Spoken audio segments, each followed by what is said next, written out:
এই ভিডিওটা করতে এলাম প্রবাসী ঘরকন্যাকে নিয়ে। প্রথমেই একটা কমেন্ট শোনাই। দেখো, প্রবাসী খুব চালাকি করে ব্লগিং করেন, না হলে অত ওপরে ওঠা সোজা নয়, কারণ বিদেশ থেকে ব্লগিং করেন এরম অনেক আছে। তো প্রবাসী ডলারের পূজারি, তোমরা সেটা দেখতেও পাবে। আমাকে বললেন যে ছেলে বন্ধুর জন্মদিনের জন্যে পয়সা জমাচ্ছে। মেহা $100 পেয়েছে এবং নিজে কত বড় ডলার লোভী সেটা শাশুড়ির মরা বেঁচে পর্যন্ত উনি রোজগার করলেন, ছেলে মেয়েদের শেখালেন। বাপ বড়া ভাইয়া সবসে বড়া রুপাইয়া, মানে মানিকবাবুরও কিছু এসে যায় না। স্বামী মাকে গুরুত্ব দিতেন না, মায়ের থেকে শাশুড়ি ভালো, কারণ বউ ডলার আনে। এইখানে বেশ কিছুদিন দর্শকরা যেই বলতে শুরু করলো যে মানে স্ট্যান্ডটা আমার একটু হয়ে আছে, যার জন্যে শুধু আমার মুখটা দেখা যাচ্ছে। দর্শকরা বলতে শুরু করলো যে পুলিশের যে রিপোর্ট হলো তার আপডেটটা তো দিলে না, সঙ্গে সঙ্গে পুলিশের আপডেট বলে একটা পুরনো কন্টেন্ট উনি বেছে দিলেন। সেই রেসপেক্টে কিছু তথ্য তোমাদের দিই। বিদেশে থাকে এমন মানুষ তো কম নয় গো। মিদনাপুর থেকে ক্যালিফোর্নিয়ায়, মানে প্রথমে ব্যাঙ্গালোর তারপরে ক্যালিফোর্নিয়ায় গেছে, মিদনাপুরের অজপাড়াগা থেকে। এরম মানুষ যেমন আছে তেমনি বিদেশে থাকে এমন মানুষও তো আছেন। এনার নাম হচ্ছে তারা বাবা, আমার চোখটাও তো মাসাল্লাহ, শ্রীপর্ণা রয়। কি সুন্দর নামটা, আমি কি সব বলে পড়ছিলাম।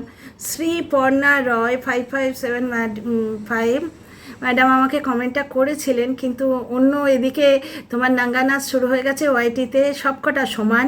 বুঝতেই পারছো, ওদের ভিডিও নিয়ে এত বেশি ছিলাম। আচ্ছা, এবার বলি, মানিকবাবু কেন কোর্টে যাচ্ছেন না? মানিকবাবু ওই যে পুলিশে যাওয়া নিয়ে কিছু কাজই করেননি।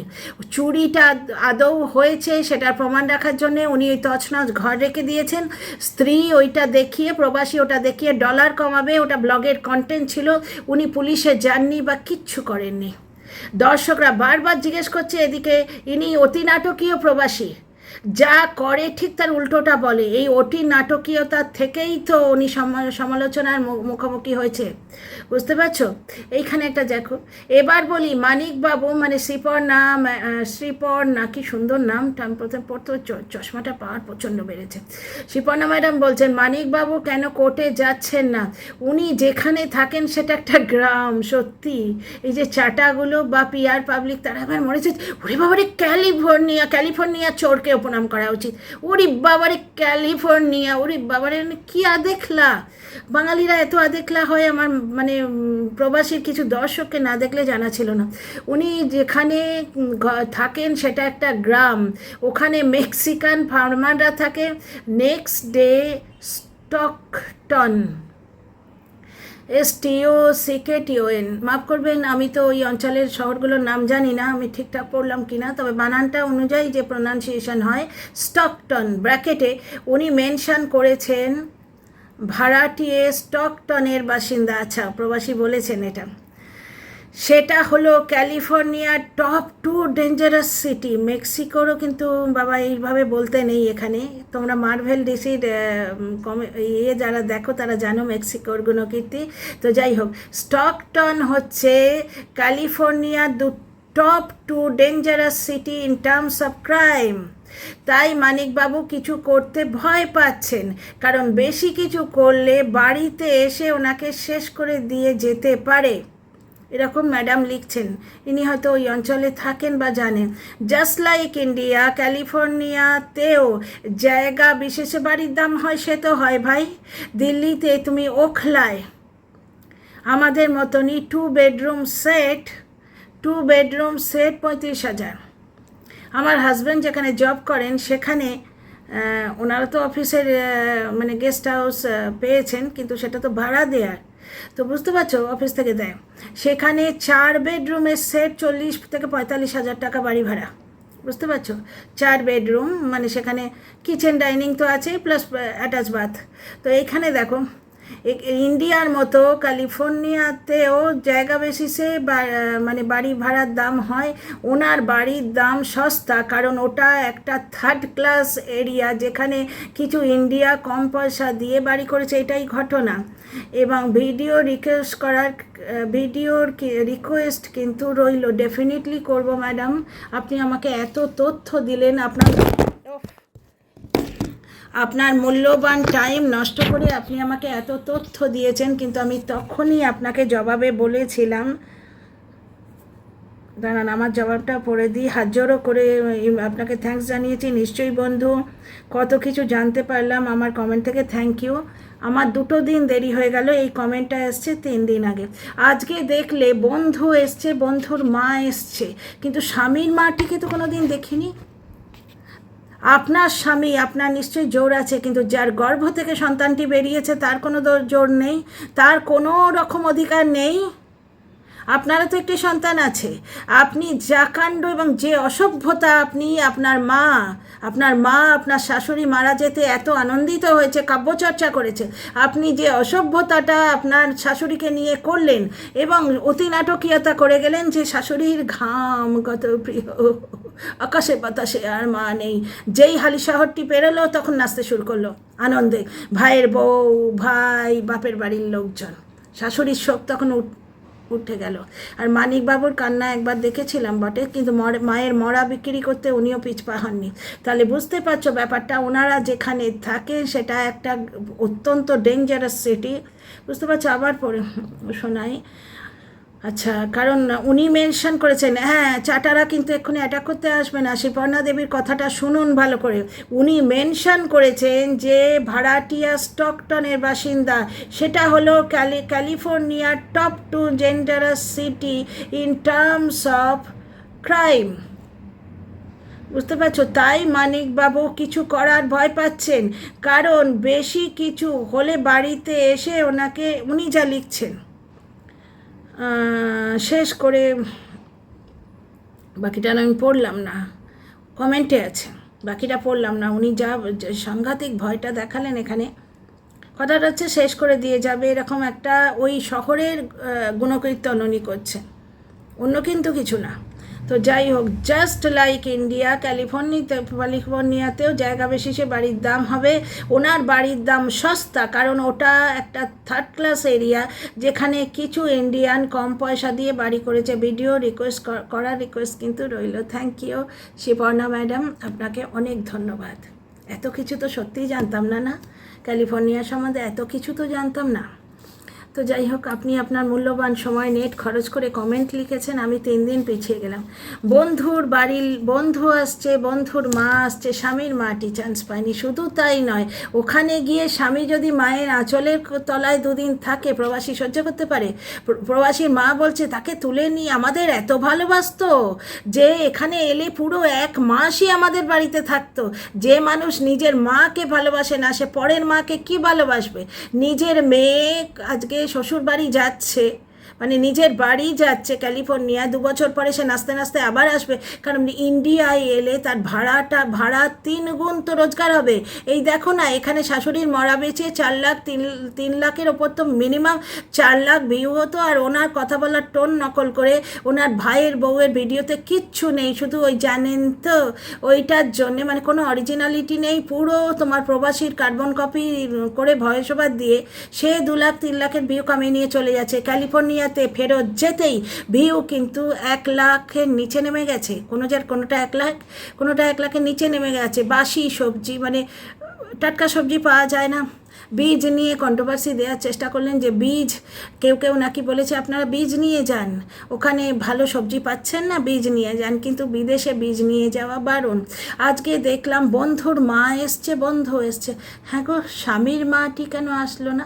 ব্যাপারটা হচ্ছে ঠিক আছে, তার মানে আপনি আর 5টা কিছু থার্ড ক্লাস ছেলের বউয়ের থেকে খুব একটা উপরে নয়, কিন্তু আপনি অতি নাটকীয়তা বেচতে এসছেন, প্রবলেমটা ওইখানে। আমাকে কমেন্ট বক্সে কতজন লিখে গেছে যে আজকালকার ছেলের বউ শাশুড়িকে অত গুরুত্ব কে দেয়? আরে কত গুরুত্ব দেওয়ার কে আছে গো, এটা মানবিকতা। 2 বছর 3 বছর পরে ছেলের একটু মুখ দেখতে পাবে, প্রবাসীর মা সেই ছেলেকে নিয়ে গিয়ে চলে আবার গর্ব করে বলছে ছেলের মানে জামাইয়ের মা মারা গেছে, বাবা কাঁটা গেল, মানে মেয়ের শাশুড়ি মারা গেছে, মুক্ত হলাম। এবং প্রবাসী বলে গেল যে এখানে হয়তো আর আসা হবে না, আসবে হবে কি করে, ওই বাড়িটা হয়তো প্রবাসী ওদের লিখে দিয়েছে, মেজো ভাসুরকে লিখে দিয়েছে, কারণ ভাগাভাগি তো হয়ে গেছে। প্রবাসী দেখছে আমরা ইন্ডিয়ায় আসবো না, ওখানে ওই ক্যালিফোর্নিয়ার একটা গ্রামে বাড়ি কিনে বসে আছি, সুতরাং ইন্ডিয়া আসবো না, সুতরাং এখানে বাড়ি নিয়ে বেহাত হয়ে যাবে, মেনটেন হবে না, বাড়ি নিয়ে কি হবে। এবার বাড়ির সমান যে সোনা বা কিছু সেই মূল্য ধরে আমাকে দিয়ে দাও। এটা আমি তখনই বুঝেছি, ওহো শাশুড়ির ঘাম। শাশুড়িকে অত ভালোবাসলে ওই বিধবা মা কি কান্নাকাটি করেননি যে বাবা আমার কাছে 2 দিন থেকে যা। মানিকবাবু এত আমাদের ভালোবাসতো, নিজের মাকে ভালোবাসে না, শাশুড়িকে মানিকবাবু এত ভালোবাসতো যে ওই মা, যে মা চৌকাটে চোখ দিয়ে বসে থাকতো, সেই মাকে অবহেলা করে গিয়ে শাশুড়ির কাছে সরে আসতো। এবং প্রবাসী দেখছে এ বাবা মা তো পোল খুলে দিল, তাড়াতাড়ি বলছে শ্বশুরবাড়ি বাপের বাড়ি কী করবো, মাকেও নিয়ে চলে যেতাম। বয়স্ক মানুষটা কত অসহায় না, ছেলের কাছে একটু থাকবে বলে ছেলের শ্বশুর বাড়ি গিয়ে থাকতে বাধ্য হলো।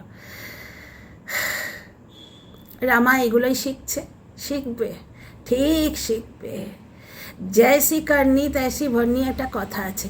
তো বন্ধুর বউ আসছে, বন্ধুর মা আসছে, তোমরা দেখতেই পাচ্ছ ওদিকে কি আনন্দ।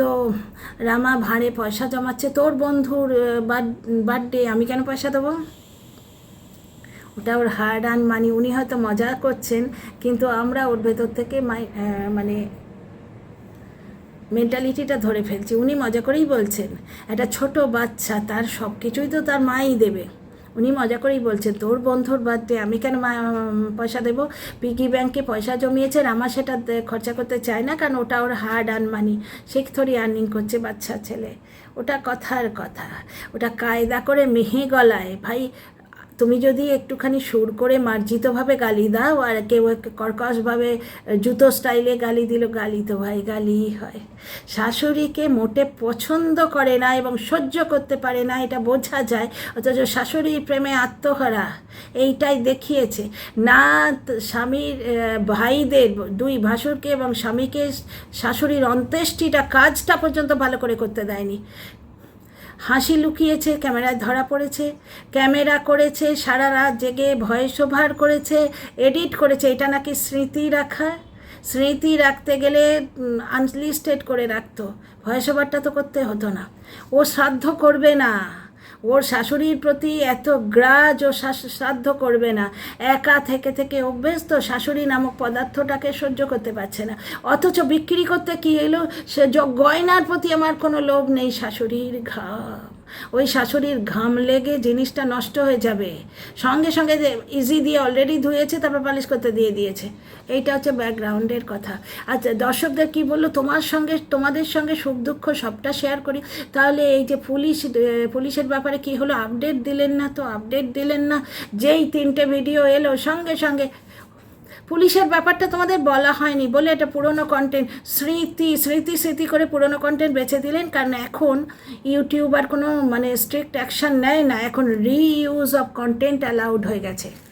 ইউটিউবের নতুন একটা রুল হয়েছে, ইউটিউব এখন বেশ খানিকটা রোজগারের বড় জায়গা হয়ে গেছে, বুঝতে পারছো। মানে রীতিমতো বড় লোক হয়ে যাচ্ছে ইউটিউবে সাকসেসফুল হয়ে। সুতরাং প্রত্যেক বছর নানা রকমের ইউটিউবের রুল আসে, জানো তো। আগে কি হতো দেখবে, আমি যখন নতুন এসছিলাম, মানে যখন আমি রেসিপি চ্যানেল শুরু করলাম, তখন দেখবে সিনেমা আর্টিস্টদের ফটো, উত্তম কুমার আগে কেমন দেখতে ছিলেন, এখন কেমন হয়েছে, মারা যাবার আগে কেমন হয়েছে, পেছনে ব্যাকগ্রাউন্ড মিউজিক চালিয়ে দিল, কোনো একটা ম্যাচের ক্লিপ চালিয়ে দিল, বুঝতে পারছো, দিয়ে কিন্তু তাগড়া ভিউ নিয়ে চলে গেল। ওগুলো কিন্তু ইউটিউব বলে দিয়েছিল এগুলো মনিটাইজ হবে না।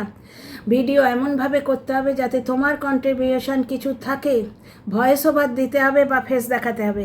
কিছু রেসিপি ভিডিওতে আমি ফেস দেখাতাম না, বুঝতে পারছো। তারপর থেকে ওই রুলটা সম্বন্ধে জানার পর থেকে, রেসিপি ভিডিওর কথা বলছি, তখন আমার এই কন্ট্রোভার্সি চ্যানেল ছিল না, তখন টিনাকে নোংরা করতে শুরু করেনি, বেচারা আমরা বউ বেচতে শুরু করেনি, বুঝতে পারছো, আমি তখন টিনার দর্শক ছিল, সৌমালির দর্শক ছিলাম আমি। তো যাই হোক, তখন কিন্তু আমি ভয়েস ওভার দিতে শুরু করলাম, শুধু নয় ভিডিওর ইন্ট্রোডাকশানেও আমি চেহারা দেখাতাম এবং তোমার কনক্লুশানে মানে এন্ডিংয়েও দেখাতাম। আমি অ্যাকচুয়ালি রান্না করতে করতে ঘেমে এনে চান করে আছি, সে সময় মুখটা দেখাতে চাইতাম না, কারণ আমার সংসারও আছে, বাচ্চা ছোট্ট, সেই সময় রেসিপিটাও করতে হবে। রেসিপিতে কিন্তু একটু সাজিয়ে গুছিয়ে দিতেই হয়, তোমরা জানো, রেসিপিও করতে হবে। আবার থরবড়ি খাড়া যে রান্না, ধরো ওদিকে স্প্রিং রোলের রেসিপি দিচ্ছি, কিন্তু দুপুরে ডাল ভাত, ডাঁটা চচ্চড়ি, মাছের ঝোল, কাতলা মাছের ঝোল, আর পুঁই চিংড়ি, এগুলোও তো করতে হবে। ছেলে টাইমে খাবে, ছেলে সব খাবার খায় না, তার জন্য স্পেশাল কিছু রান্না, তার টিফিন, আমার নিজের টিফিন। বুঝতে পারছো, এইসব করে আমি পেরে উঠতাম না, কিন্তু ইউটিউবের রুল ছিল তোমার কন্ট্রিবিউশন রাখতে হবে। সিনেমা আর্টিস্ট নিয়ে যদি ভিডিও করো, পেছনে তোমার ভয়েস ওভার রাখতে হবে। ক্রিকেট ম্যাচ নিয়ে যদি ভিডিও করো, সেখানে তোমার অ্যানালাইজিং থাকতে হবে, যে কপিল দেব এইভাবে বল করলেন, এটা আউট সুইং হলো, এটা ইন সুইং হলো, এটা কভারে গেল, এটা গালিতে গেল, এইরকম তোমার কিছু ইনপুট থাকতে হবে। শুধু পরের কন্টেন্ট চালিয়ে দিলে হবে না, এরকম প্রত্যেক বছর রুল চেঞ্জ হয়। তার মধ্যে একটা রুল ছিল, আমার 1-2-4টে ডিমনিটাইজ হয়ে গেছিলো রেসিপি ভিডিও, 2-4টে শর্টস। কী করতাম, অন্য বড় ব্লগারদের দেখে দেখে মানে বড় ইউটিউবারদের দেখে দেখে আমি কী করতাম, আমার ভিডিও, ধরো স্প্রিং রোল নিয়ে ভিডিও করেছি, হ্যাঁ, স্প্রিং রোল নিয়ে যে ভিডিও করেছি, স্প্রিং রোলটা হয়ে গেছে, যেখানে এন্ড করছি ভিডিওটা, যেখানে প্রেজেন্ট করছি, সেইটুকু তুলে শর্টস বানিয়ে দিতাম। সেগুলোতে আসতো রিইউজ অফ কন্টেন্ট বলে, ওটা ডিমনিটাইজ তো করেও দিত, প্লাস ওয়ার্নিং দিত মেলে, রিইউজ অফ কন্টেন্ট। বুঝতে পারলাম না, তারপরে খোঁজ করলাম, দেখেন যে নিজের কন্টেন্টও, মানে আগে অনেকেই করতো, দেখে দেখে আমিও করতাম, যে একটা বড় ভিডিও থেকে ছোট্ট শর্টস তুলে নিয়ে দিলাম, ওটা আমি নিজের ভিডিওর অ্যাডভার্টাইজ করার জন্য করতাম, যেটা এখন তোমার রিমিক্স বা এই কাট আর কোলাব অপশানটা দিয়েছে। দর্শক মানে ব্লগাররা ওটা বন্ধ করে না কেন বলো তো? বেশিরভাগ ব্লগার বেচারামের মতো চোর ব্লগার যারা হয়, যাদের চুরিটা ধরা পড়ে যাবে, তারা বন্ধ করে রাখে। বুঝতে পারছো তো? কারণ কমেন্ট বক্সে তাদের আসে যে তোমার চুরি ধরা পড়ে যাচ্ছে, আমার নাম করে বলে, সে তো চুরি ধরিয়ে দিচ্ছে, সুতরাং বেচারাম পরের দিন রিমিক্স অফ করে দিল। সাউন্ড দিয়ে রাখলেও আমি তুলে দিতাম, মেরে নাক ফাটিয়ে দেবো, ভুলে গেছো সেই জায়গাটা। তো যাই হোক, প্রবাসীর বাড়িতে আজকে বন্ধু এলো, সব নানা রকম দেখলাম। এই ভিডিওটা ছোট রাখলাম, তোমাদের রিয়াকশান দেখে তারপরে লং ভিডিও নিয়ে আসবো। কমেন্ট করো কেমন লাগলো বলো, নিশ্চয়ই লাইক শেয়ার সাবস্ক্রাইব করবে।